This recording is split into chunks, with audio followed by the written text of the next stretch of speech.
When we start getting into very, very intricate gestures in the hands, some of these will look familiar if you study any kind of Indian dance or certain forms of yoga that are using mudras, any kind of meditation that use those, or any of you that have studied any kind of martial arts that have really specific hand gestures. A lot of these gestures are even named after metallic instruments, spear hand, sword hand, etc.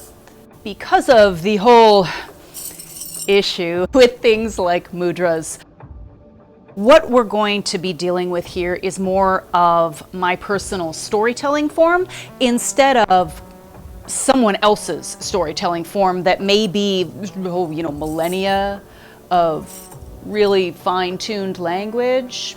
Some of it is religious, some of it is not. Mine absolutely can be, for my own personal soulful expression. The way that they're named really has to do with the visual image in my head. And sometimes these correspond directly to, for example, an Indian mudra or this position over here in martial arts. And sometimes they really don't. So these may be familiar names to you and they may not be. I may have gotten them from the same place you did. I may really have not. Example, this position here. Okay, this for me has always been dragon. Before I even started studying any kind of Indian dance or mudras or anything like that, these gestures, I had no idea why my hands wanted to come into these rolling motions or these very intricate things. They just felt right and they felt good. And only later did I find out, oh yeah, actually there's some dance forms that really specifically use these things and they're named and they're super ancient and they've got all these meanings. Wow, cool.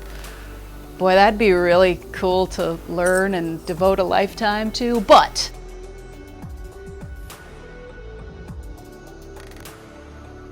I invite you, make your own personal language of your storytelling hands, the things that you see as you start putting your hands into these intricate positions. What do you see when you make them? What do you feel?